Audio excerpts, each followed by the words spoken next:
જો ભક્તિમાં આટલી વસ્તુઓ સ્પષ્ટ થઈ જવી જોઈએ. સૌથી પહેલી તમારું તત્વજ્ઞાન, વિચારધારા. આપણે શુદ્ધાદ્વૈત બ્રહ્મવાદને માનનારા. સૌથી પહેલા જો ભક્તિ કરવામાં સ્પષ્ટતા જોઈએ, ક્લેરિટી હોવી જોઈએ. ક્લેરિટી, પ્યોરિટી અને સ્પિરિચ્યુઆલિટી. સૌથી પહેલા ક્લેરિટી, તમારા વિચારધારાની ક્લેરિટી જોઈએ આધ્યાત્મિક માર્ગમાં. કારણ કે અત્યારે એટલું બધું બધાનું ભેગું મળીને સાંભળીએ છીએ ને કે આપણે જ કન્ફ્યુઝ થઈ જઈએ છીએ કે આપણે માનવું શું, કઈ શ્રદ્ધા દ્રઢ કરીને ભક્તિમાં આગળ વધવું. કારણ કે જો આપણા હૃદયનો જે ભાવ છે ને એ બહુ પ્રિશિયસ વસ્તુ છે, આપણા માટે બહુ કિંમતી વસ્તુ છે. એને ગમે ત્યાં વિખેરી ન દેવાય. એને તો ક્યાંક યોગ્ય જગ્યાએ વાવવું જોઈએ, તો જ એમાંથી ફળની પ્રાપ્તિ થઈ શકે. આપણે જ્યારે ક્ષુદ્ર સાધનો અને કેવલ આપણી સુવિધા અને અનુકૂળતાને જોઈને જ્યારે ભક્તિ માર્ગનો પથ પકડીએ છીએ ત્યારે એ સુગમ લાગતો રસ્તો ક્યાંય આપણને પહોંચાડતો નથી હોતો. ઘણી વાર લોકો, અમારે તો બાજુમાં આ મંદિર એટલે ત્યાં જ જઈ આવીએ. એટલે ભગવાન આપણા એ કે જે બહુ નજીક મંદિરમાં હોય. લોકોની વ્યાખ્યા તો કેવી હોય? પેલું સંસ્કૃતમાં ને અમને આ ના ફાવે, અમને તો આ ફાવે એટલે અમે તો આ કરી લઈએ.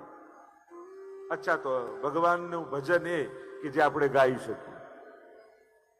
આ રીતે ભગવાનની ભક્તિ નક્કી કરવાની. મને તો ત્યાંનો પ્રસાદ બહુ ભાવે એટલે હું તો એ જ મંદિરે જાઉં. તો પ્રસાદ નક્કી કરે કે કોને પગે લાગીશું.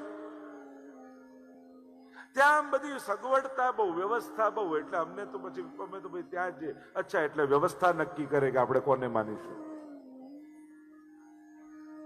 તમારી ભક્તિના, તમારી સાધનાના પ્રમાણો શું? કઈ રીતે નક્કી કરશો કે કયા રસ્તે આગળ વધવાનું છે? જયારે હાથમાં તુલસી દળ લઈને બ્રહ્મ સંબંધ મંત્ર મહાપ્રભુજીએ તમને બોલાવડાવ્યો અને ઠાકોરજીની આગળ સંકલ્પિત થઈને તમે કહ્યું, હે કૃષ્ણ, હું તારો છું. અને જયારે આ વચન ભગવાનને આપ્યું કે તારો છું, તો એના થવા માટે તમે કયા પ્રયાસો કર્યા? એ મારો પ્રશ્ન તમને છે. તમે કહ્યું તો ખરા કે હું તારો, પણ એના થવા માટે કર્યું શું? તમારી સાધના શું? ભક્તિને વિખેરી ના નાખશો. તમારો ભાવ એ બહુ કિંમતી વસ્તુ છે, એને ગમે ત્યાં વેડફી ના નાખતા. જો કોઈ ઘર બગાડી જાય ને નુકસાન નથી, કોઈ ધન બગાડી જાય નુકસાન નથી, કોઈ કપડા બગાડી જાય નુકસાન નથી, કોઈ ગાડી બગાડી જાય નુકસાન નથી, પણ કોઈ આપણો ભાવ બગાડી જાય ને એ બહુ મોટું નુકસાન છે. કોઈ આપણી બુદ્ધિ બગાડી જાય ને એ બહુ મોટું નુકસાન છે. કારણ કે જયારે બુદ્ધિ બગડે છે ત્યારે માણસ પોતે જ પોતાનો દુશ્મન થઈ જતો હોય છે, પોતે જ પોતાના પતનનું કારણ બની જતો હોય છે. અને એટલા માટે સાવધાન રહેવું. ભક્તિની સ્પષ્ટતા જોઈએ. સૌથી પહેલા તત્વજ્ઞાન, શુદ્ધાદ્વૈત બ્રહ્મવાદ. આપણું તત્વજ્ઞાન લઈને ચાલીએ. અદ્વૈતવાદ, સર્વ ખલૈદમ બ્રહ્મ, આ બધું જ બ્રહ્મ છે. શુદ્ધ અને અદ્વૈત એની ચર્ચા આગળ કરીશું. બીજું સાકાર બ્રહ્મવાદ. આપણે સાકાર સ્વરૂપના ઉપાસકો છે.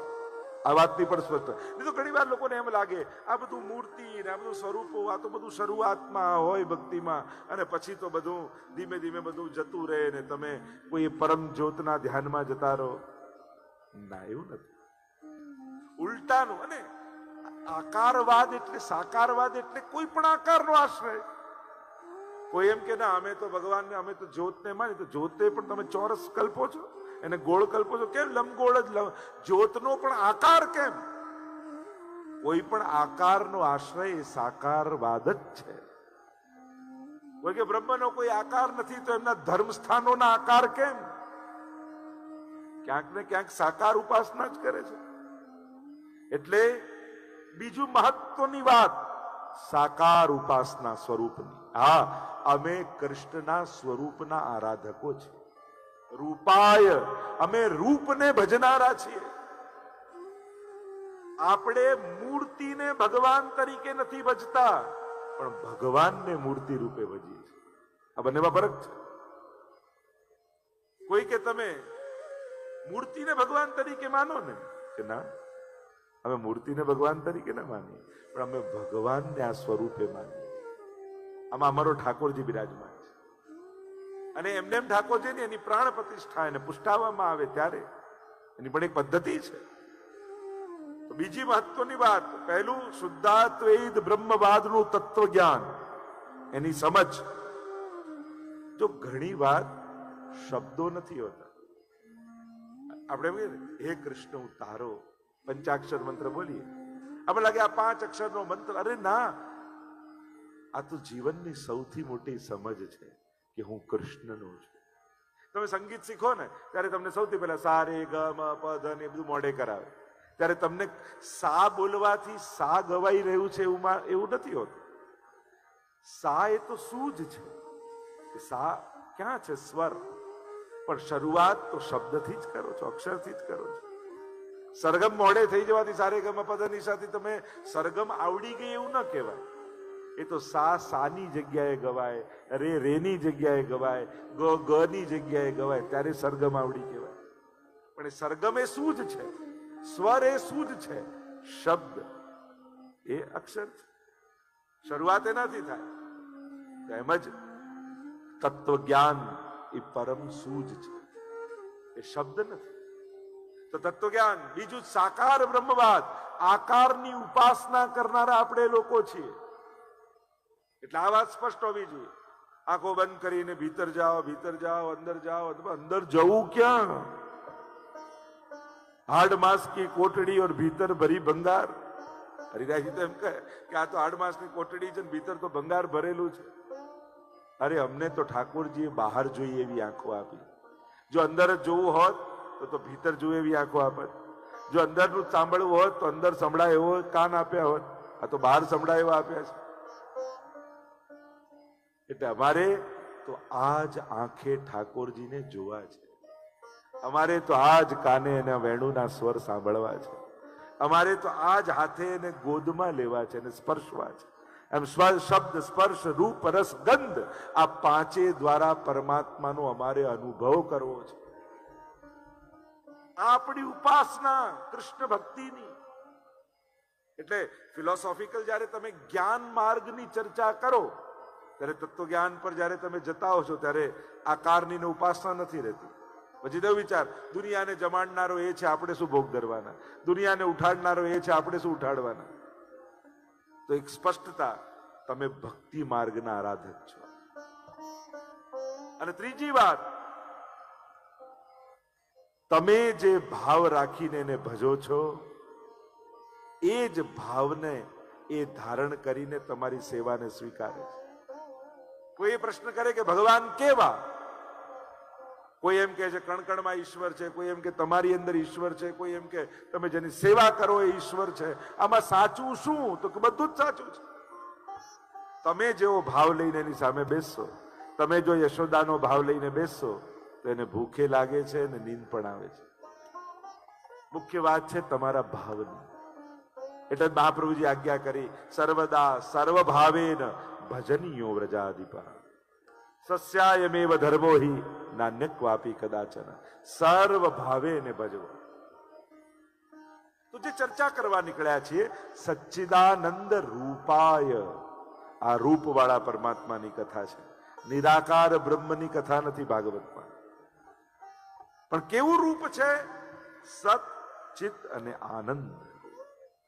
સત કોને કહેવાય? જેનો ક્યાંય અભાવ ન હોય એ જ સતત્વ છે. ના સતો વિદ્યતે ભાવો ન ભાવો વિદ્યતે સત. આ જગતના એક એક કણ અને એક એક ક્ષણમાં ઈશ્વર બિરાજમાન છે. અને એટલા માટે તમારા કરેલા સત્કર્મો કોઈ જુએ ન જુએ, પણ ઠાકોરજી તો જોઈ જ રહ્યો છે. આ દુનિયા જુએ એના માટે સત્કર્મો ન કરતા. સત્કર્મો કરતી વખતે આંખો ભગવાન સામે રાખજો કે મારો ઠાકોરજી રાજી થઈ રહ્યો છે કે નહીં. દુનિયા તો આજે રાજી છે ને કાલે નારાજ થઈ જશે. આજે પ્રશંસા કરે છે ને કાલે નિંદા કરવા લાગશે. પણ પ્રભુ તમારો જોઈને, તમારા સત્કર્મોને જોઈને અતિ પ્રસન્ન થતો હોય છે. તો પરમાત્મા કણે કણમાં વ્યાપ્ત છે. એ જ પરમાત્માનું સત તત્વ. બીજું તત્વ છે ચિદ, ચિતિ જ્ઞાની. પરમાત્મા સર્વજ્ઞ છે, એ બધું જ જાણે છે. એને તમારું ભૂતકાળે ખબર છે, એનું વર્તમાને ખબર છે, ને ભવિષ્ય ખબર છે. એટલે ભગવાન આગળ જઈને પોતાની જાત માટે બહુ ખુલાસાઓ નહીં કરવા. ઠાકોરજી કે મને બધી ખબર છે. ઘણી વાર લોકો પ્રભુને લોજિક આપીને પટાવવાની કોશિશ કરે, પણ પ્રભુ આ તો આમ હતું એટલે આમ થયું, મારે ક્યાં કરવું? આ તો બધા મિત્ર હતા એટલે, આ તો માહોલ હતો એટલે, આ તો વાતાવરણ હતું એટલે. લોકો પાપ કરીને પણ ઢોળે બીજાના માથે. હું તો સારો જ છું, આ તો સંજોગો આમ હતા. આ માણસની ચતુરાઈ છે. એટલે પોતાના પાપ માટેના બહુ ખુલાસા ઠાકોરજી આગળ કરવા નહીં. કારણ હરિરાયજી શિક્ષાપત્રમાં પણ કહે છે, ન ચાતુર્યમ પ્રયોજકમ અંતર્યામી સમસ્તાનામ ભાવમ જાનતી માનસમ.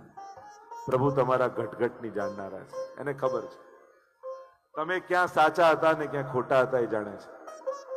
એટલે જેવા છો એવા ઉભા રહી જાઓ. કોર્ટમાં આપણે ઉભા હોઈએ તો જજ સાહેબ કે તમારે બોલવાની જરૂર નથી, અમને ખબર છે. એમ ભગવાન પણ જાણે છે. ચિત્ત એ સર્વજ્ઞ છે. અને ત્રીજું, પરમાત્મામાં આનંદ છે. જ્યાં સુખ અને દુઃખ સમાપ્ત થાય ત્યાંથી જ આનંદની શરૂઆત થાય છે. લઈને મળે એ સુખ કહેવાય, આપીને મળે એ આનંદ કહેવાય. જમીને મળે એ સુખ કહેવાય, ભૂખ્યાને જમાડીને મળે એને આનંદ કહેવાય. ભોગવીને મળે એને સુખ કહેવાય, ભોગ ધરીને મળે એને આનંદ કહેવાય. એટલે વૈષ્ણવ સુખ માટે દોડતો નથી, વૈષ્ણવ આનંદને પામે છે. કારણ પ્રત્યેક સુખ એ દુઃખનું જ બગડેલું રૂપ છે. તમે જે જે સુખ માંગ્યા એ સુખો જ દુઃખના કારણ બન્યા ને. કારણ કે ઘણી વસ્તુ દ્વંદ્વમાં હોય છે. દિવસ તો રાત સાથે જ હોય, એ એકલું ના આવે. એમ સુખ પણ એકલું ના આવે, એની પાછળ દુઃખ હોય છે. કારણ કે તમે જે સુખ માટે માંગેલા વ્યક્તિ અને વસ્તુ છે એ શાશ્વત નથી, એ કાયમી નથી. એટલા માટે થોડા સમયમાં એ જ લોકો દુઃખના કારણ બનવાના છે. એટલે દુઃખનું કારણ બીજું કાંઈ નથી હોતું, આપણું માંગેલું સુખ જ હોય છે. તો આ દુઃખનો અંત જીવનમાં કઈ રીતે લાવવો? તો કોઈ પણ દુનિયાનું સુખ દુઃખનો અંત નથી લાવી શકતું. દુઃખનો અંત એ સાચા દુઃખનું ભાન થાય ત્યારે જ થઈ શકે. અત્યારે જે કાંઈ પણ દુઃખો છે એ મનના લેવલ પર છે. અને મનના લેવલ પર આવેલા દુઃખો એ માણસે પોતે અહમતા મમતાથી કલ્પેલા છે. પણ જ્યારે સાચા દુઃખનું ભાન થશે, અને સાચું દુઃખ કયું? તો કે ભગવાન કૃષ્ણથી વિકુટા પડે હજારો જન્મોનો અંતરાય થયો, અને એને મળવા માટેનો તાપ ક્લેશનો આનંદ પણ તિરોધાન થઈ ગયો. એવો હું જીવ. અને જ્યારે આ ભાન થશે કે પ્રભુથી વિખુટા પડે તો અનંત જન્મો થઈ ગયા, ફરી ક્યારે એની પ્રાપ્તિ થશે? અને ભગવાનને મેળવવા માટે જ્યારે આંખો આંસુઓથી ભરાશે ને, એ જ ક્ષણે સંસારના સમસ્ત દુઃખો સમાપ્ત થઈ જશે. કારણ જ્યારે આત્માના સાચા દુઃખનું ભાન થયું તો મનના દુઃખો એ જ ક્ષણે સમાપ્ત થઈ ગયા. એટલે કોઈ પણ સુખ એ દુઃખને સમાપ્ત નથી કરી શકતું. સાચા દુઃખનું ભાન જ દુઃખોનું સમાપ્તિનું એકમાત્ર કારણ છે. મહાપ્રભુજી પણ નિરોધ લક્ષણ ગ્રંથમાં માંગે છે ને, યચ્ચ દુઃખમ યશોદાયા નંદાદિનાંચ ગોકુલે ગોપિકાનામ તુ યદ દુઃખમ તદ દુઃખમ શ્યાન મમ ક્વચિત. જે દુઃખ યશોદાને થયું, ગોપોને થયું, ગોપીઓને થયું, એ દુઃખ મને ક્યારે થયું? આનંદ રૂપ પરમાત્મા છે. અને આનંદ એટલે એવું સુખ કે જેને મેળવ્યા પછી જીવનમાં ક્યારેય કોઈ દુઃખ ના આવે. અને એ એકમાત્ર પરમાત્મા. એટલે જ આપણે કહીએ નંદ ઘેર આનંદ ભયો. નંદના ઘરે કોણ પ્રગટ થયું? વેદમાં, ઉપનિષદમાં ભગવાનની વ્યાખ્યા કરવામાં આવી, આનંદ માત્ર કરપાદ મુખોદરાદી. જે સર્વાંગ આનંદમય છે એ જ ઈશ્વર છે. અને એ વેદમાં જે આનંદ રૂપે કહેવાયો છે એ જ વ્રજમાં નંદ બાબાના ઘરે બાળક બનીને પ્રગટ થયો છે. એટલે જ કહીએ છીએ નંદ ઘર આનંદમય. અને પછી કહીએ જય કનૈયા લાલ કી, એ કૃષ્ણ રૂપે. તો કેવા રૂપ વાળો છે? એ સત, ચિદ અને આનંદ રૂપ વાળો. અચ્છા, આવું સુંદર રૂપ એનું છે. એ કરે છે શું? તો કે આ જે કરે છે ને એવું તો કોઈ નથી કરી શકતું. તો કે શું કરે છે? કે હું વિશ્વોત્પત્યાદિ હેતવે, વિશ્વની ઉત્પત્તિ, સ્થિતિ અને લય કરે છે. આ જે કાંઈ સર્જન દેખાય છે એ બધું જ પરમાત્મા દ્વારા જ સર્જિત છે. એ નાનકડી ટાંકણી તમને કોઈ આપે ને કોઈ એમ કે આ એમને બની ગઈ તો તમે માનવા તૈયાર થાવ? અરે એમને કોઈ બનતી હશે તો એક નાનકડી ટાંકણી માટે તમે માનવા તૈયાર નથી થતા, તો આખા બ્રહ્માંડને જોઈ તમને ઈશ્વર કેમ યાદ નથી આવતું? કોણે આ બનાવ્યું છે? કોણે આ સર્જ્યું છે? જુદા જુદા નામે દુનિયા એને ઓળખે. કોઈ કોસ્મિક એનર્જી કે કોઈ જુદા જુદા પ્રકારથી એને વર્ણિત કરવામાં આવે, પણ શાસ્ત્ર એમ કહે છે આ સર્જક પરમાત્મા જ છે. વિશ્વની ઉત્પત્તિ કરનારો પરમાત્મા, પાલન કરનારો પરમાત્મા. આ જે કાંઈ પણ દુનિયાનું સંચાલન, બ્રહ્માંડનું સંચાલન થઈ રહ્યું છે એ સંચાલક તો ઈશ્વર જ છે. ઘણી વાર લોકો એમ કહે ને અમે નહીં રહીએ ત્યારે ખબર પડશે ઘર કેમ ચાલે છે. એ કહેનારાઓ બધાય જતા રહે છે અને બધાના ઘર ચાલતા રહે છે. જો એક વસ્તુ યાદ રાખો, ભગવાને આ દુનિયામાં કોઈને એટલું મહત્વનું બનાવ્યું જ નથી કે જેને કારણે ભગવાનના કામ રોકાય. કોઈ એટલું મહત્વનું. આ તો પાણીમાં આંગળી નાખવા જેવું છે. પાણીમાં આંગળી નાખી એટલે આપણને એમ લાગે ખાડો પડી ગયો, પણ જ્યાં આંગળી કાઢો ક્યાં ખાડો ભરાઈ જાય ખબર ન પડે. એમ કોઈ એમ માને કે આ નહીં રહે તો દેશ કેમ ચાલશે, આ નહીં રહે તો દુનિયા કેમ ચાલશે, આ નહીં રહે તો સમાજ કેમ ચાલશે, આ નહીં રહે તો સંસ્થા કેમ ચાલશે. એ બધાએ જતા રહે છે અને બધું ચાલતું રહે છે. કારણ કે આનો સંચાલક, આનો પાલક એ પરમાત્મા છે. આ દુનિયાને ચલાવનારો ઈશ્વર જ છે. જુઓ ને, માણસ જે એમ લાગતું હતું કે અમે ઘરેથી નીકળીને કામ કરીએ, મહેનત કરીએ એટલે દુનિયા ચાલે છે, બધા 1 વર્ષ કોરોનામાં ઘરે જ રહ્યા તો એ ચાલતું રહ્યું કે નહીં? ઉલટાની દુનિયા સરસ થઈ ગઈ, કુદરત સાફ થઈ ગઈ. કુદરત તો એનું સંચાલન કરે જ છે. લોકો નદીઓને ચોખ્ખી કરીને કરોડો રૂપિયા ખર્ચ્યા તોય ના થઈ. માણસ ઘરે રહ્યો તો આપમેળે થઈ ગયું. આ કુદરત પોતાનું સંચાલન પોતે જ કરે છે. માણસને એવી ભ્રાંતિ છે કે દુનિયાને ચલાવનારો છે. એ ચલાવનારો નહીં, એ બગાડનારો છે.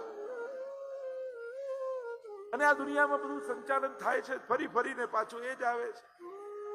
પેલા આ માણસ જંગલમાં રહેતો ને એમ કહેતા ને કે કાચું ખાતો, માણસનો વિકાસ થયો તો શેકીને ખાતો થયો, પાછો વિકાસ થયો બાફીને ખાતો થયો, પાછો વિકાસ થયો ને તળીને ખાતો થયો, પાછો વિકાસ થયો ને હવે બેક કરીને ખાતો થયો.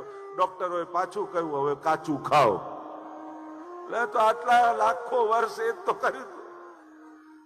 આ કુદરત પાછી ફરી ફરીને એ જગ્યાએ લાવીને માણસને ઉભો રાખે. માણસ પોતાને ગમે તેટલો હોશિયાર સમજે.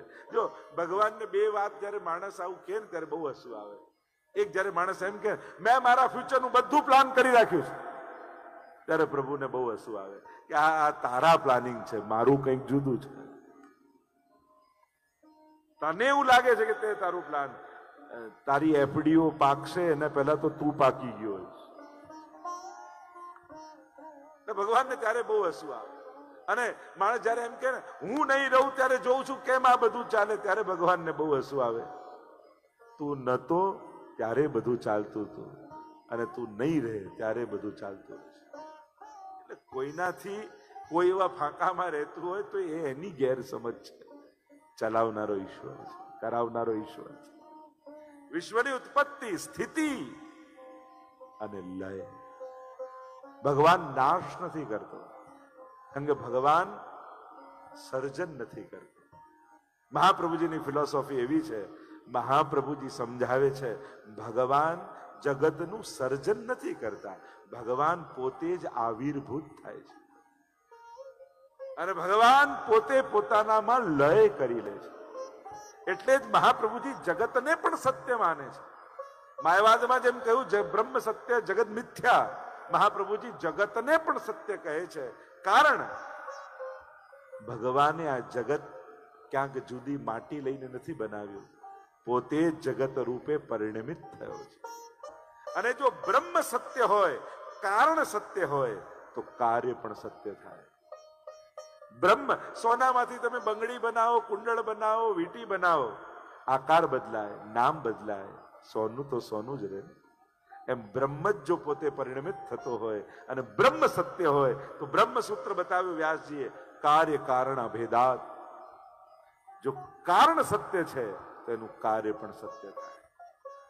તો આ જગતનો તો નાશ થાય છે, તો કે નાશ નથી થતો, ભગવાન પોતાનામાં લય કરી લે છે. વેદાંતમાં કાચબાનું ઉદાહરણ આપવામાં આવે, એને ક્રિયા ન કરવી હોય ત્યારે ઇન્દ્રિયોને સમેટી લે, અને કાર્ય કરવું હોય ત્યારે મુખ અને ઇન્દ્રિયોને બહાર કાઢીને ચાલવા લાગે. એમ બ્રહ્મને જ્યારે લીલા કરવી છે ત્યારે આ રૂપ નામ વિભેદેન જગત ક્રીડતી યો યતઃ, રૂપ નામના ભેદથી જગત રૂપે પરિણમિત થઈ, જીવ રૂપે પરિણમિત થઈ અને ભગવાન લીલા કરે છે. મહાપ્રભુજી સમજાવે, જીવ અલ્પાનંદ છે, જગત નિરાનંદ છે અને બ્રહ્મ પૂર્ણાનંદ છે. આ ત્રણેયની વ્યાખ્યા મહાપ્રભુજી કરે છે. તો કે જીવ પણ સર્જન કરે, જીવ પણ પાલન કરે, જીવ પણ લય કરે. તો બ્રહ્મ અને જીવમાં ભેદ શું? ભેદ એટલો કે જીવ જ્યારે કોઈ વસ્તુનું સર્જન કરે ત્યારે એમાં એને મોહ થઈ જાય. જો ને ગમે તેવું પેઇન્ટિંગ આપણે બનાવ્યું હોય, પણ નીચે સાઇન કરવાની તો ના જ ભૂલી. ઘણાના ઘરમાં મેં જોયું છે, આખું ઘર બદલાય, રંગ બદલાય, દિવાલ બદલાય, ઇન્ટિરિયર બદલાય, પણ પેલાએ બનાવેલું પેઇન્ટિંગ તો લગાડવું જ પડે. અને કોઈ પણ મહેમાન આવે એટલે આપણે કર્યું, હો, સંતોષ થાય. અને એમાં કઈ ખોટું નથી. સર્જન માણસને મોહ જગાવે જ છે. આ માણસનો સ્વભાવ છે, નેચર છે. ભગવાન સર્જન કરે પણ એમને મોહ નથી થતો. જીવ કોઈનું પાલન કરે તો એને અહંકાર થઈ જાય. આપણે સેટ કરી દીધો આને, અરે તને કોણે કર્યો? થોડી મદદ કરી હોય ને જીવનભર યાદ અપાવે એ માણસ, અને જીવનભર મદદ કરતો રહે છતાંય ખબર ન પડવા દે કે કોણે કર્યું, એનું નામ ઈશ્વર છે.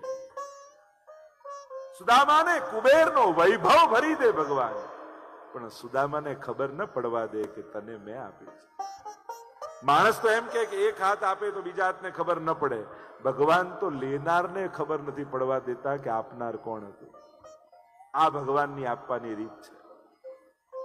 એટલે પાલન કરનારો માણસ જયારે પાલન કરે કોઈનું, તો એને મદ થઈ જાય, અહંકાર થઈ જાય.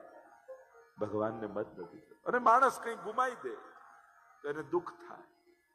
પણ ભગવાનનો તો સર્જનમાં પણ આનંદ, પાલનમાં પણ આનંદ અને લયમાં પણ આનંદ. જેમ નાનકડું બાળક માટીનું ઘર બનાવીને દરિયા કિનારે રમતો હોય, ત્યારે ખાડો ખોદીને ઘર બનાવે ત્યારે પણ આનંદ. છીપલાઓ વીણીને એ ઘર જોડે રમતો હોય ત્યારે પણ આનંદ. અને કૂદકો મારીને ઘર તોડતો હોય ને ત્યારે પણ આનંદ જ હોય છે.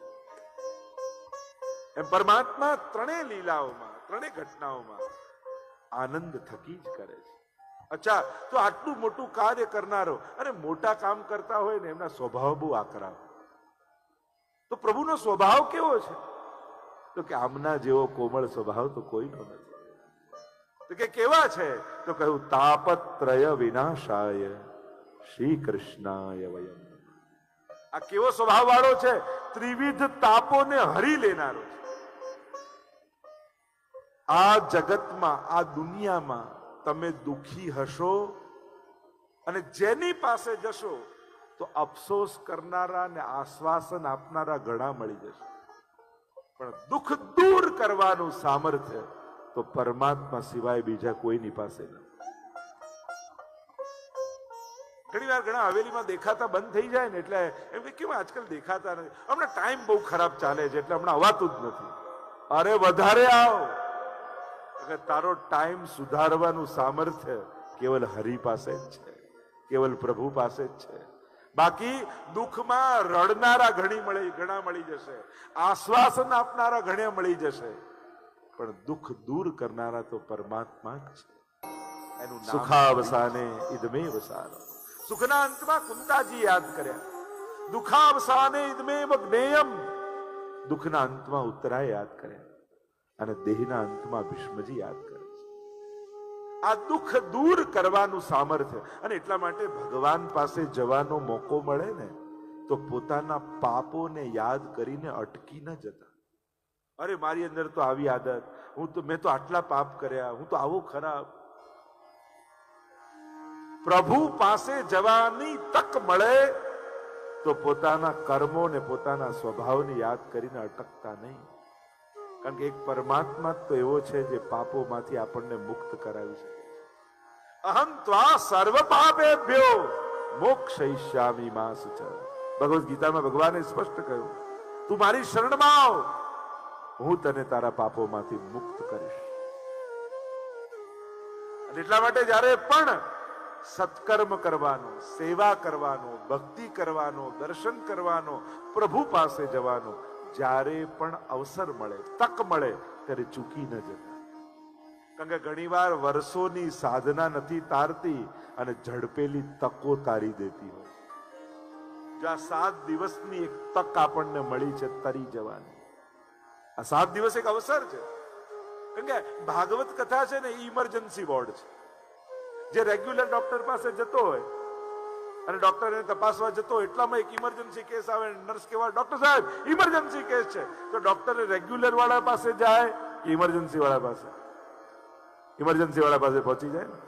એમ કથામાં જ્યારે ભેગા થાય અને ત્યારે ભક્તો ને દેવતાઓ જઈને કે પ્રભુ ઇમરજન્સી વોર્ડમાં કેસ આવ્યા છે, એટલે ઠાકોરજી વૈકુંઠ છોડીને કથામાં આવીને બિરાજી જાય. કારણ કે આમને ઉદ્ધાર અને મુક્તિ માટેની વધારે ઉતાવળ છે, એટલે પોતાના બધા જ સાંસારિક કાર્યો છોડી આ ભગવાન પાસે ભગવાનને સાંભળવા બેઠા છે. એટલે પ્રભુનું એ વચન છે કે જ્યાં જ્યાં કથા થાય ત્યાં હું પોતે આવું છું. જ્યાં રામાયણ થાય ત્યાં હનુમાનજી પધારે, ત્યાં મહાભારત થાય ત્યાં અશ્વત્થામા આવે, પણ જ્યાં જ્યાં ભાગવત કથા થાય ત્યાં ભગવાન પોતે આવતા હોય છે. એવું પ્રભુનું વચન છે ભાગવતના માત્ર. અને એટલા માટે પ્રભુ દુઃખના હરતા છે. તકો તારી દે, તક મળે ને અવસર બેર બેર નહીં આવે. એટલે ભગવતીઓ ગાય છે કે આવા અવસરો વારે ઘડીએ નથી આવતા.